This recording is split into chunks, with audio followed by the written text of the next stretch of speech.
Boa tarde, meus irmãos. Que a paz do Senhor esteja com todos. E gostaria de informar que, como vocês já sabem, né, o nosso estudo desta tarde é o homem de bem. Aquele homem que sabe receber Jesus, vocês vejam até por essa figura aí. O homem de bem. Jesus entra na sua casa. As mulheres de bem, as pessoas de bem. Até por aí você compreende.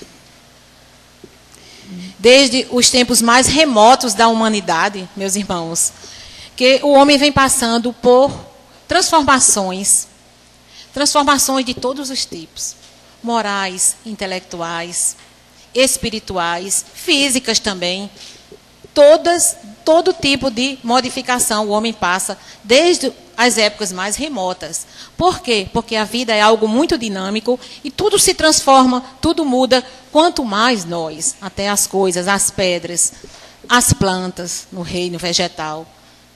Vida é, enfim, mudança, transformação. Vocês vejam que ele passou, o homem, primeiramente, por aquele estágio em que ele brigava por território. Nas épocas muito remotas mesmo, muitos anos e séculos antes de Cristo, os homens, eles batalhavam por território, para expulsar o inimigo e tomar a terra. Depois começaram a brigar por riquezas, lavouras, depois por poder, depois começaram a brigar, se envolver com outro tipo de contenda, outros tipos de contenda, enfim, por posses e por dinheiro, como nós vemos ainda hoje. Então, todo tipo de miséria, então, foi se alojando no coração das pessoas, principalmente aquelas que se deixam envolver pela ambição, meus irmãos, pelos bens materiais, e vão se afastando daquela elevação moral. Isso nas mais diversas épocas da humanidade. É o que a gente tem assistido. Quer dizer, a elevação espiritual fica um pouco aquém. Eles vão deixando de alimentar o espírito, justo o que mais deviam cuidar, porque essa vestimenta carnal aqui é passageira. Alguns anos aqui na terra, que nós nem sabemos para quando voltaremos, no instante passa. As pessoas só cuidam exatamente dela. Tudo bem que nós temos que ter cuidado com o nosso corpo, nós temos que ter cuidado com a nossa saúde, porque se a gente também não valorizar essa joia que é a vida que Deus nos deu, ele vai ficar triste conosco. Vamos valorizar. Seria até um suicídio a gente não cuidar do corpo. Como é um suicídio você comer demais, você beber demais, você se divertir demais, fumar, tudo isso é um suicídio. André Luiz, quando voltou para o mundo espiritual, ele foi considerado um suicida justo por isso. Principalmente porque fumava, né? E tudo ele fazia em excesso. E ele não se suicidou, não. Ele não deu um tiro na cabeça, não. Mas foi considerado. Quer dizer, nós temos que ter cuidado no nosso corpo para não sermos considerados até um suicida. Mas nós temos que alimentar, devemos alimentar o nosso espírito. A elevação espiritual está ficando muito para trás, em detrimento, exatamente, em consequência disso, vocês vejam aí a elevação só material, altas tecnologias, as pessoas loucas por dinheiro, são capazes de matarem por carro, por dinheiro, por joia, por vida, por poder, por posição social. Elas ficam assim, se apaixonam por elas mesmas. Muitas vezes a gente se apaixona por nós próprios, nós nos apaixonamos por nós próprios. Nós nunca deveríamos fazer isso. Tudo bem, valorizar essa vida que está aqui, mas você se apaixonar loucamente, como a irmã Amália estava mesmo falando aí, que às vezes até a família atrapalha, de uma criatura que está no estado terminal, desencarnando. Quer dizer, é algo, esse corpo é material também, isso é matéria. Então, ela precisa das nossas orações, ela precisa das orações da família, a força. Vá, minha irmã, vá com Deus, segurar na mão dela e deixar que ela vá, e não se apegar loucamente àquela matéria, àquela parte material da mãe, da irmã, da esposa, da filha, não interessa, e até impedir o seu caminho. Ela está indo para Deus, faça uma oração para sua irmã, ela está voltando à pátria espiritual. É isso que nós devemos fazer. E é isso que faz o homem de bem.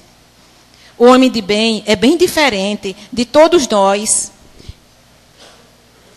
que nos comportamos assim, de forma bem material, porque o homem de bem, ele está, acima de tudo, preocupado com as coisas espirituais. Vejam aí o slide, meus irmãos, do Bhagavad Gita. Isso é um livro, é o Código Védico da Índia, do qual já falava da luta entre o bem e o mal. Esse livro é a coisa mais linda que existe. É um dos clássicos de filosofia e espiritualidade. A gente aprende esses ensinamentos aí em filosofia.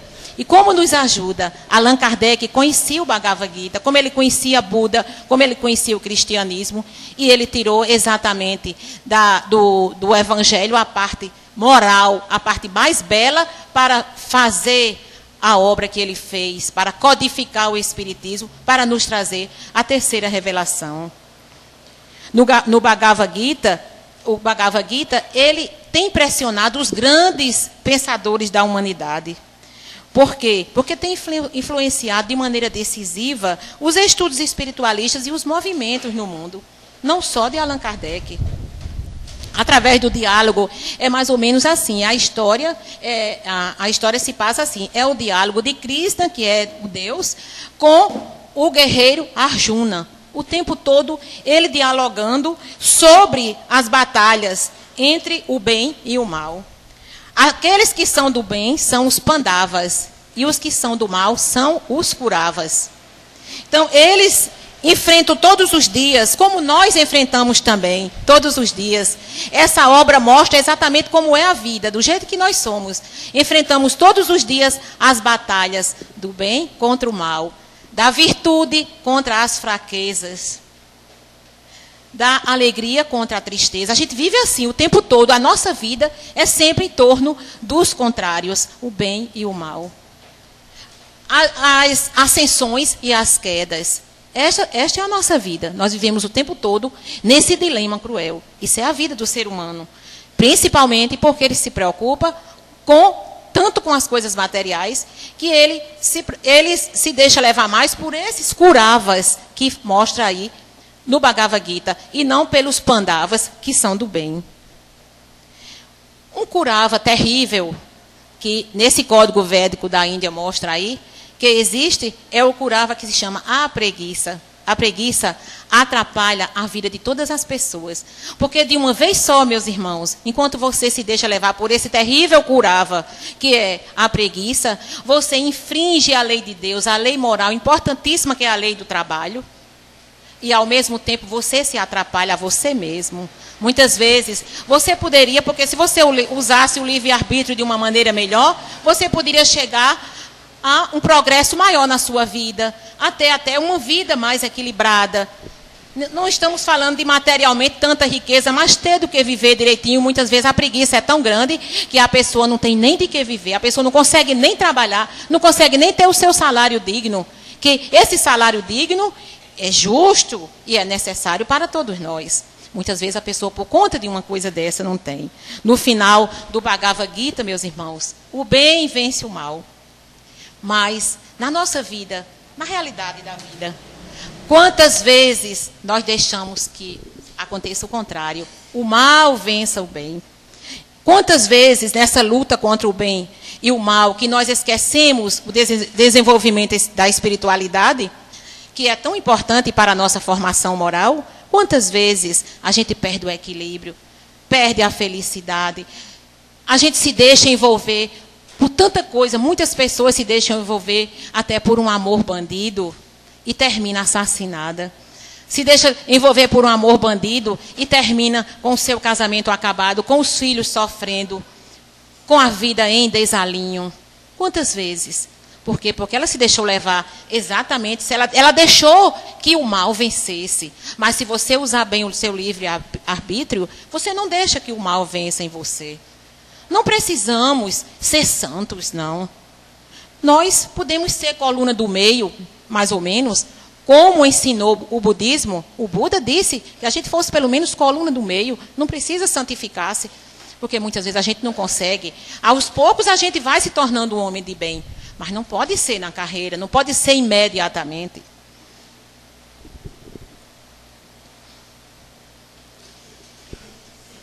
eu me esqueci de comentar esta frase aqui com vocês.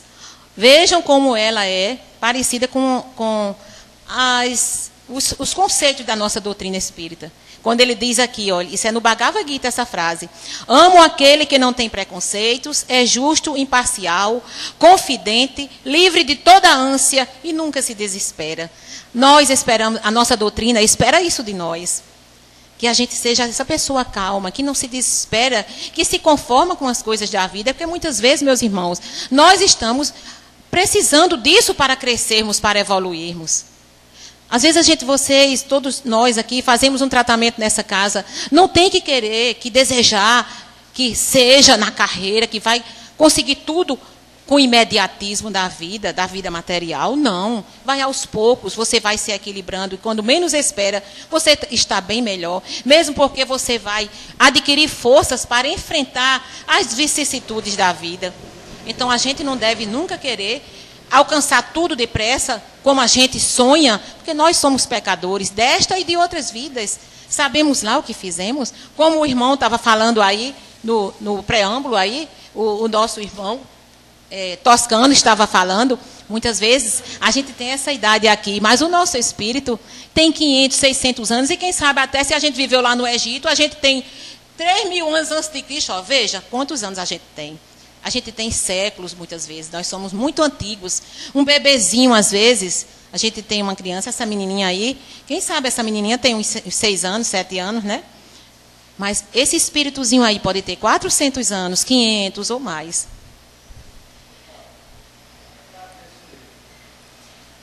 O século IV, aqui, eu coloquei embaixo. Século IV antes de Cristo ele é.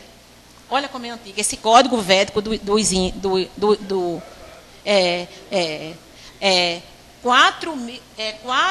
quatro séculos do século IV antes de Cristo. É o século IV antes de Cristo. 400 anos antes de Cristo ele é. O século IV, 4 séculos antes de Cristo ele é. Veja como ele parece com a doutrina espírita. Não, mas ele faz parte do código, Amália, porque ele é uma parte do Mahabharata. Você está falando do Mahabharata completo. Sei. Esse é só a canção, chama Canção do Senhor, mas é da mesma época, só que isso aí é só uma parte. Ele não é o código todo, Ele não é o código todo. Não, mas ele é, pelo menos o que eu tenho lá em casa, é século IV antes de Cristo. Ah, sim, certo. Sim, os Vedas. O código dos hindus, dos hindus. Mas o Veda usa isso aí. É usado nos Vedas. Agora é o código dos hindus, é do hinduísmo, né? Então, quando eles dizem que tudo que vive, vive para sempre, somente o invólucro, que é perecível, desaparece. Quer dizer, esse nosso corpo carnal, olha como eles eram reencarnacionistas.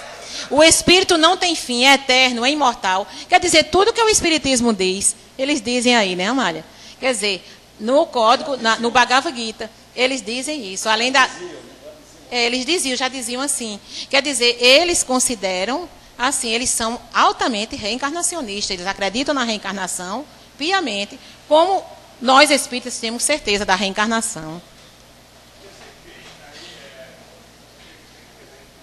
Krishna era como fosse o Deus, era o geral, né? que era aquele que comandava tudo.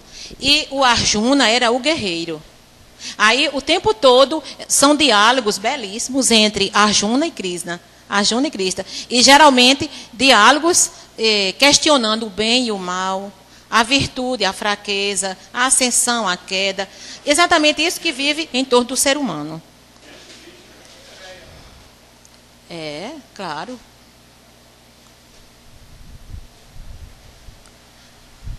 Na doutrina espírita, vocês vejam aí Allan Kardec com os 2 livros. O Livro dos Espíritos, né? E o Evangelho segundo o Espiritismo, que está completando este ano 150 anos, né? Que vai, inclusive, haver agora em abril vai haver um congresso em 4 capitais. Uma delas é a nossa aqui, que vai ser na Federação Espírita. Vai ter esse congresso. E o Livro dos Espíritos, que tem 156 anos. Vai fazer 154 esse ano, em abril, né? 157 vai fazer. Ele já tem 156, vai fazer 150, porque ele é de... exatamente, ele é de 57, então ele vai fazer exatamente 157 anos. Então, nesse livro aqui, Allan Kardec, inclusive, se a gente for questionar quais seriam as características de um homem de bem? A gente está falando aqui sobre o homem de bem. Então, vocês poderão me perguntar, quais seriam as características de um homem de bem? O que fazermos para sermos homem de bem? O que fazermos para sermos, assim, agentes do bem, mulheres, homens e mulheres do bem? Como proceder? Antes de mais nada, nós temos que nos lembrar que a formação do homem de bem é algo vital na doutrina espírita. Por quê? Porque logo quando nós adentramos na doutrina, logo quando nós começamos a conhecer a doutrina, a primeira coisa que eles nos orientam é que façamos uma reforma interior, não é isso? Façamos uma reforma interior para nos melhorarmos como? Jogando para longe todo o egoísmo, procurando ser mais humildes, procurando usar a justiça, a caridade, procurando ser melhores a cada dia, não é isso? Então, Allan Kardec, exatamente, nos 2 livros ele fala assim. Como se pode constatar, ele diz o quê? Que verdadeiramente homem de bem é o que pratica a lei de justiça, amor e caridade na sua maior pureza. Ele diz isso no Livro dos Espíritos, na pergunta 918, e diz também no Evangelho segundo o Espiritismo, que é no capítulo 17, item 3, você encontra quase a mesma coisa. Ele diz também, no ESE, nos 2 também, ele diz que o homem de bem, possuído do sentimento de caridade e amor ao próximo, faz o bem pelo bem. Quer dizer, faz o bem sem olhar a quem. Não vai escolher fazer o bem só porque está interessado em alguma coisa. Porque ele mostra o tempo todo que o homem de bem é também um ser desinteressado. É um ser que usa o amor pelo amor, faz o bem pelo bem. Então, como se pode constatar, o cumprimento dessa lei em sua maior pureza não é fácil, meus irmãos. A questão 621, também do Livro dos Espíritos, é a seguinte, né? Onde está escrita a lei de Deus? E ele responde, na consciência. Então, precisamos usar a nossa consciência para podermos nos aproximar de sermos um homem de bem. Não estou falando que nós vamos conseguir assim tão fácil. Na questão 919, que trata do meio mais eficaz, ele recomenda que a gente siga o conselho socrático. Como ele diz aí, como Sócrates disse, conhece-te a ti mesmo. E Allan Kardec reelabora o pensamento de Sócrates, dizendo assim, o conhecimento de si mesmo é, portanto, a chave do progresso individual. Kardec, lá no Livro dos Espíritos, na pergunta 919. Em resposta à nova indagação de Kardec, sobre como conseguir esse conhecimento, Santo Agostinho, que é um dos importantes, dos personagens importantes da codificação, ele aconselha que nós devemos fazer a cada dia um exame de consciência, para conseguirmos esse conhece-te a ti mesmo. Isso aí, cada dia, Santo Agostinho aconselha, no próprio Evangelho, que a gente faça sempre um exame de consciência. Sempre perguntando, eu estou melhor, eu estou conseguindo, eu estou me aproximando de Deus. Perguntais ainda mais, ele diz, se aprovesse a Deus chamar-me neste momento, teríamos de olhar o novo mundo dos Espíritos, onde nada pode ser ocultado, e não temer. Quer dizer, Santo Agostinho quer dizer o seguinte, que a gente deve até viver preparado nesta vida, porque nós não sabemos quando voltaremos para o lado de lá, quando voltaremos à pátria espiritual, e que é interessante que a gente vá sempre nos aproximando, mesmo que a gente não consiga tão rápido ser esse homem de bem, mas ir sempre nos aproximando de Deus, porque vai que dia menos dia a gente é chamado. Amanhã ou depois a gente é chamado, que a gente nunca sabe quantos dias, quanto tempo passará aqui. Então, a gente vai voltar bem melhor, a gente vai voltar bem mais preparado para adentrar o mundo espiritual, ser socorrido, ir para as colônias superiores, trabalhar e, enfim, continuar a nossa escala evolutiva. O Espiritismo afirma Santo Agostinho em sua mensagem sobre o autoconhecimento. Isto na pergunta 919 ainda. Ele diz que foi-nos enviado o Espiritismo justamente para, por meio desses fenômenos, como das instruções dos Espíritos elevados, nos dá a certeza da vida futura. E o homem do bem tem o sentimento sobre esta vida futura. Ele tem certeza desta vida futura. Você só consegue ser uma pessoa de bem se você tiver a certeza que vai ter um futuro. Porque você vai amar a Deus sobre todas as coisas, você vai amar o seu irmão, você vai fazer o bem, porque você sabe que você está subindo na escala evolutiva. Se tudo terminasse quando a gente saísse daqui, como pensam os materialistas, não haveria razão para a gente se enriquecer, para a gente estudar, para a gente procurar evoluir. O interessante é exatamente isso. Muitas vezes você sabe que o sofrimento aqui, é por isso que nós consideramos o sofrimento como uma glória. O sofrimento temos que agradecer, porque o sofrimento é motivo para a evolução. E não para blasfêmia, revolta, que muitas vezes as pessoas fazem isso e elas voltam para o zero. É como um ponteiro a evolução, a escala evolutiva, ela é como um ponteiro, ela oscila, ela fica oscilando. Se você fica se revoltando, se você não quer compreender que aquela sua dor, que aquilo tem uma razão de ser, muitas vezes você se comprometeu lá em cima antes de reencarnar, você se comprometeu para chegar aqui e resgatar algo. Você chega aqui, você esquece. Aí deixa tudo para lá e só quer o bom, só quer o passeio, pensando até que veio aqui a recreio. Mas nós não viemos aqui a recreio. Nós viemos para trabalhar, nós temos uma missão, temos que respeitar as leis morais, como a lei do progresso, a lei do trabalho, que a gente já falou aqui, e outras leis mais, as leis naturais, porque senão nós não podemos evoluir. Isso é certo já. O homem de bem, possuído do sentimento de caridade e de amor, meus irmãos, ele faz o bem pelo bem, porque ele não espera nenhuma paga disso, nenhum pagamento. Ele não quer, ele não está atrás de pagamento, ele não está interessado. Retribui o mal, às vezes, com o bem. Não é nem só retribuir o bem com o bem. Quando ele recebe o mal, ele não só ele vai lutar contra o inimigo, quanto mais ele vai retribuir até com o bem. Que muitas vezes o inimigo se toca e até se torna uma pessoa melhor. Ele está evoluindo e também ajudando outra pessoa a evoluir. Isso é importantíssimo. O homem de bem vive para o bem, por quê? Porque ele encontra satisfação nos benefícios que espalha, nos serviços que ele presta, porque fazendo as pessoas ditosas, e ele sendo também uma pessoa ditosa, uma pessoa que tem o que esperar da vida. Por quê? Porque quando ele está espalhando o bem, ele está enriquecendo a si mesmo e enriquecendo em torno dele. O egoísta, ao contrário. O egoísta, ele calcula os proventos e as perdas. Diz lá também na mesma obra, no Evangelho. O egoísta, ele calcula as perdas.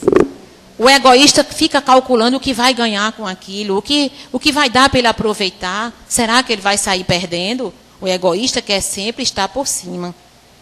Mas o desinteresse é a maior demonstração de nossa elevação moral. O desinteresse, bem como a sublimidade da virtude, é o que nós temos de mais expressivo para mostrarmos a Deus. A mais meritória virtude é aquela que assenta na mais desinteressada caridade. Está lá no LE, no Livro dos Espíritos, esse primeiro aqui, a questão 893. A mais meritória virtude é a que assenta na mais desinteressada caridade. O homem de bem, ele é de bem por ser bom mesmo, humano, benevolente, procura ser humanitário, fazer o bem, fazer todo tipo de caridade, muitas vezes até com uma palavra. Muitas vezes ele respeita os outros, só respeitando os outros já é uma caridade. Muitas vezes até com o silêncio. O Espírito Meimei disse naquele livro, o Pai Nosso, que nós devemos compreender que o silêncio muitas vezes é caridade. Mas não vamos pensar, meus irmãos, que esse silêncio é esse silêncio material, de fazer silêncio para a menina estudar, fazer silêncio para alguém ler, para alguém ficar caladinho no lugar, não. Não é esse silêncio material que ele está falando, que Meimei fala. Ela fala no silêncio com a boca, para você silenciar diante dos defeitos dos outros, você silenciar diante das fraquezas alheias e não sair espalhando, não sair com uma maledicência, tocando, às vezes, no ponto mais frágil das pessoas e espalhando agulhas e mais agulhas para alfinetar essas criaturas. Então, isso é silêncio. Nós precisamos desse silêncio, que também compreendemos como jejum, que jejum também não é jejuar de comida, é jejuar da palavra maldita, da palavra de crítica, que muitas vezes você faz é atrapalhar mais a pessoa. Ela fica, muitas vezes um elogio faz é que ela levante. As pessoas, às vezes, não tem um reforço positivo que a gente dá em educação. Às vezes o filho da gente está meio deficiente nas notas, tal. Menina, mas você está ótima, está bem demais, vai em frente, você está bem. Se você disser, não tem, olha, você não tem solução, acabou-se, saia daí, aí você tem que dar um reforço positivo. Mesmo assim, para nós que somos adultos, nós precisamos. Em todas as circunstâncias, o homem de bem toma por guia a caridade e o bem. Ele evita exatamente de falar em contrariedades, de contrariar os outros. Ele evita se desesperar, porque ele compreende que precisa do sofrimento. Ele fala bem do próximo, porque ele sabe que todos merecem a clemência do Senhor, e não só ele e os familiares dele. Finalmente, o homem de bem respeita todos os direitos que têm os seus semelhantes e todas as leis da natureza. Vejamos aí São Francisco de Assis, ele disse, a cortesia é a irmã da caridade, que apaga o ódio e fomenta o amor. Então, nós não somos santos, como São Francisco de Assis, que renunciou a todos os bens materiais, saiu por aí pregando, fazendo o bem, sem olhar a quem. Nós não somos como ele, mas nós podemos nos aproximar de Deus com os nossos atos. Não podemos também ser como os espíritos superiores. São Francisco de Assis é um espírito superior, como os outros espíritos superiores. Não podemos também, porque eles estão eternamente em estado de graça. Os espíritos superiores, eles só conhecem a gentileza, o bem, a ajuda. Os espíritos superiores, eles só conhecem a elevação, moral principalmente, e espiritual. Alguma moralidade ética, meus irmãos, nós já temos aqui, senão não estaríamos aqui. Existem tantos lugares onde a gente poderia estar hoje, agora, mas nós estamos aqui, procurando um estudo, procurando uma elevação espiritual. Então, nós já temos algum padrão moral, padrão ético. Nós já somos um pouco um homem de bem, homens e mulheres de bem. Eu, particularmente, eu não me considero ainda uma mulher de bem, uma pessoa totalmente do bem, não.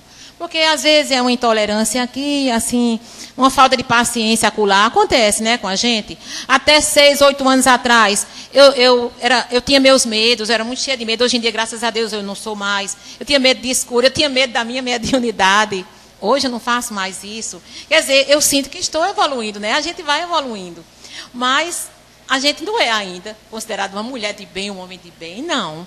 Só quando a gente erradicar mesmo todo tipo de fraqueza da vida, de egoísmo, de tudo, ficar totalmente humilde. A gente é humilde, a gente procura, porque as pessoas dentro da doutrina espírita são bem humildes, mas procuram praticar a humildade, mas ainda falta alguma coisa.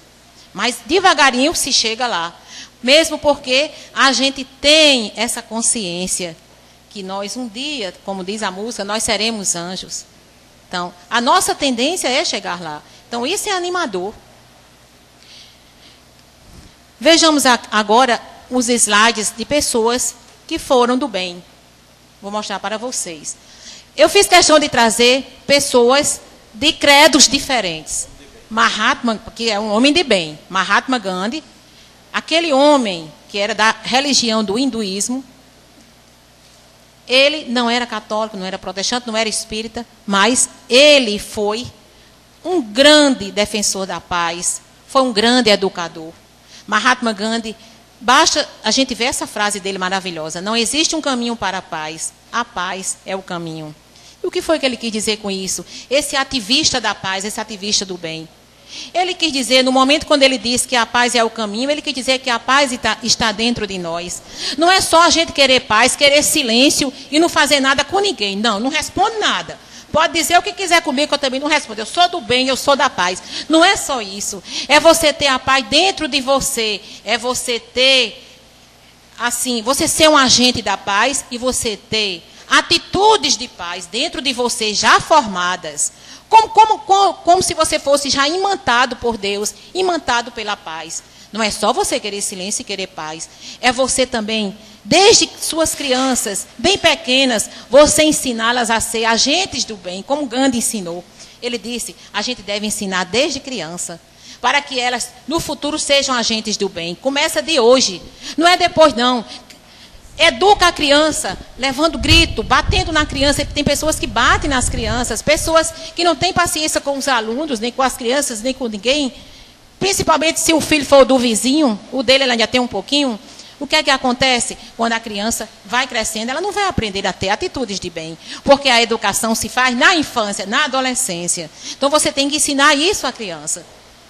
Ele foi, antes de mais nada, um educador que ensinou a não agir nunca de forma violenta em nada, meus irmãos. O inimigo pode dizer o que disser com você.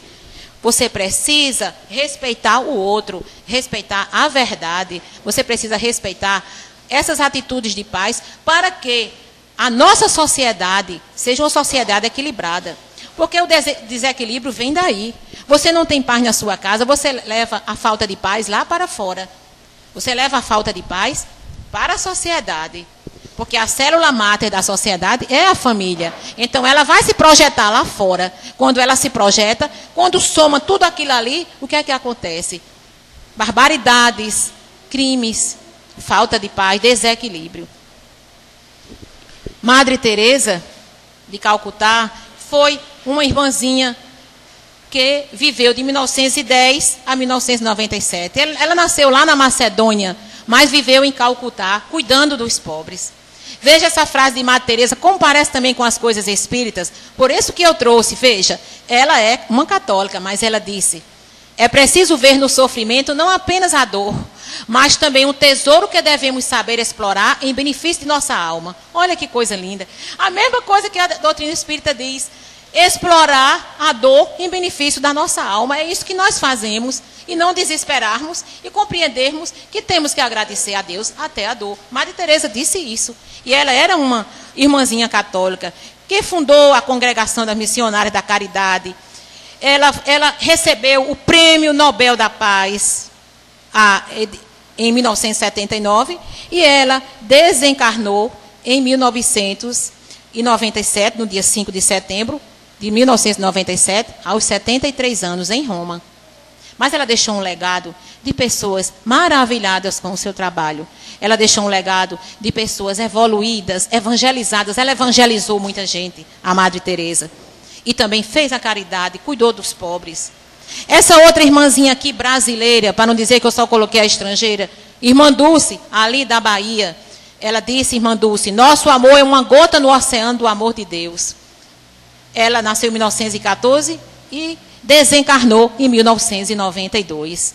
A Irmã Dulce foi uma religiosa que fez muita caridade. Ela cuidou de muitos doentes, mendigos, lavou suas feridas, cuidou de suas almas, evangelizando. A Irmã Dulce fundou colégios, creches, albergues. Ela não podia ver uma pessoa sofrendo. Ela, com 13 anos de idade, ela foi para a rua fazer a caridade contra a própria família. 13 anos de idade. Ela começou a juntar gente para cuidar, prestar atenção quem estava sofrendo. Ela ia lá e procurava saber o que era que ele estava precisando. E ela fez grandes caridades. Albert Schweitzer foi um evangélico. Ele viveu entre 1875 e 1965. Ele foi um teólogo, filósofo, médico, músico também, era um grande músico, e um grande pastor da sua igreja evangélica. E esse homem fez muita caridade. Albert Schweitzer, ele trabalhava numa das mais renomadas universidades europeias. Ele tinha grande reputação como músico, como médico, como pastor da igreja também. Mas eis que ele abandonou tudo e foi trabalhar na África, pelos pobres. Aí entrou a guerra do século passado, a primeira guerra, 1914, quando a guerra começou.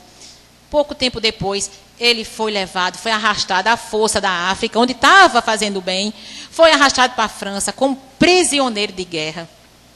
Lá ele sofreu tortura, humilhação, passou fome, mas ele se segurou e disse, no dia que eu voltar, eu começo. E ele disse isso aqui, no dia que ele foi solto e ficou livre para fazer o que ele quisesse, quando a guerra acabou, ele disse, a primeira coisa que ele falou, devemos dirigir nosso olhar para a humanidade. Ninguém vai me impedir a partir de agora de fazer o que eu quero. Eu vou voltar para a África. Dessa vez ele fez melhor. Ele voltou para a África com uma legião de amigos humanitários como ele, enfermeiros e médicos, e foi fazer o bem na África de novo. Dessa vez ele fez melhor.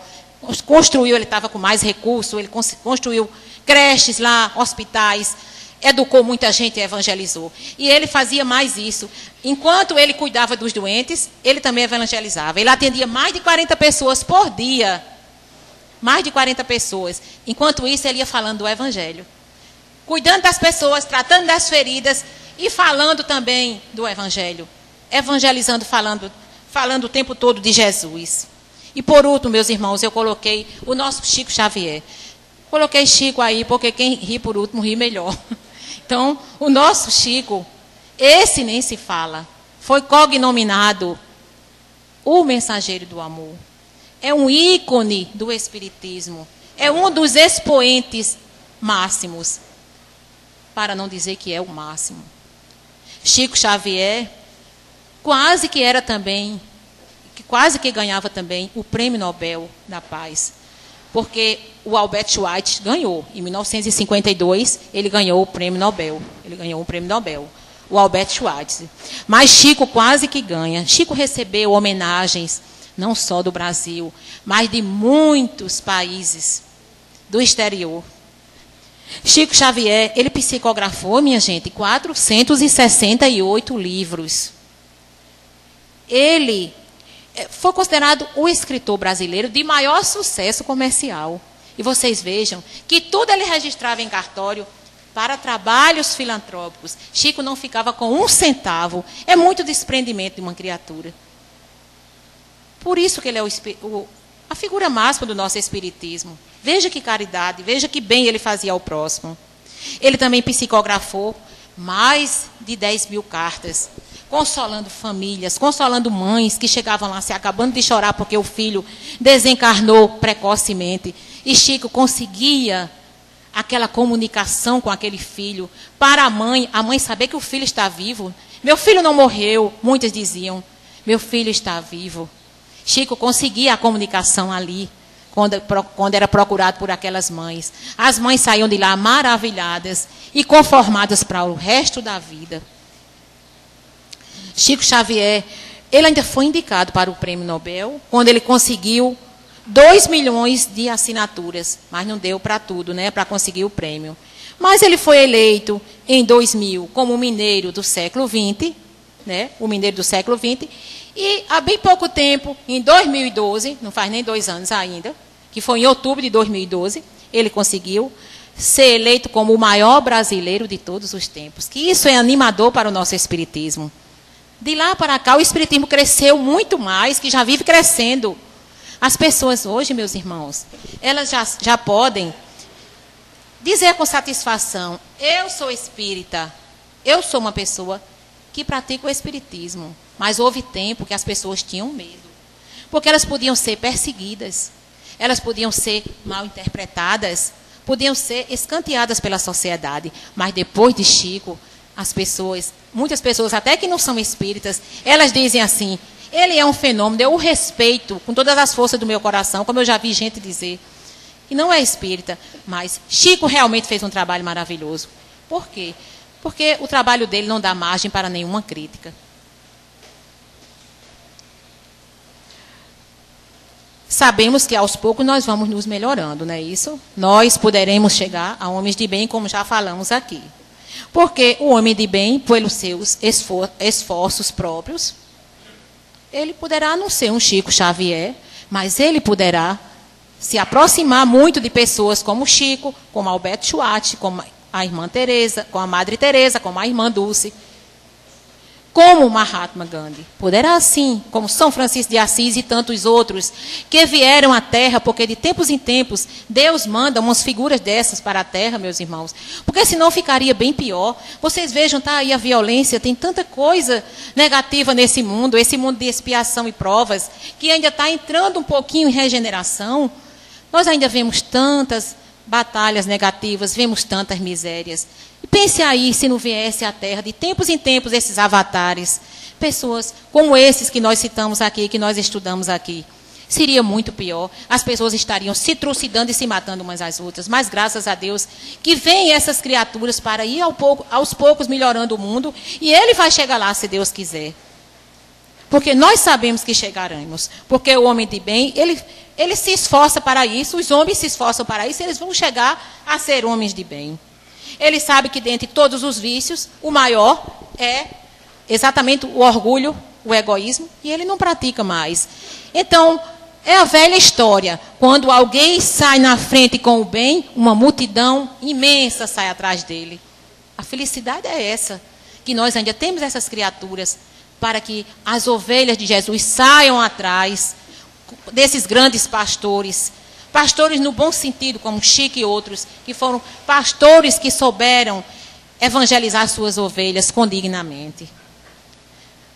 Nós percebemos que, para sermos um homem de bem, o caminho é longo a percorrer, sabemos disso. Mas não devemos desanimar nunca. Porque a gente sabe que no dia que nós conseguirmos sermos verdadeiramente homens de bem, mulheres de bem, a nossa felicidade será perene, meus irmãos. E não uma felicidade passageira, como essa felicidade dos bens materiais, de passar o Natal. Muitas vezes você tem que celebrar Jesus no Natal. E as pessoas celebram o quê? Sacolas de compras, roupas de marca, joias, passeios. Não. Tudo bem que nós precisamos também do material, nós precisamos nos vestir e cuidar do nosso corpo, mas as pessoas exageram só do lado material e esquecem de celebrar Jesus. Nós temos que compreender, no dia que nós compreendermos isso, nós chegaremos lá. Por quê? Reconhece-se o verdadeiro espírita, disse Allan Kardec, pela sua transformação moral e pelos esforços que ele emprega para domar suas más inclinações. Essas más inclinações são tudo isso. Esse consumismo também que está aí são más inclinações. O egoísmo, o orgulho, a falta de humildade. Você não pensar no outro, você não ajudar o outro. Nós temos que ajudar com alguma coisa, nem que seja com a palavra amiga.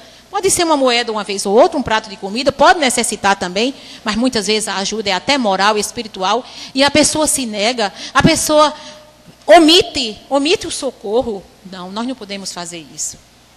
Vamos então procurar seguir esses ensinamentos para trilhar com fé este caminho de Jesus. Esse caminho da paz que nos ensinou Gandhi, com tanta veracidade, com tanta verdade. Vamos seguir os caminhos da ética, dos ditames da moral, que nos transformarão em verdadeiros homens e mulheres de bem. Muito boa tarde para todos, obrigada aí pela atenção e que a paz esteja com todos vocês.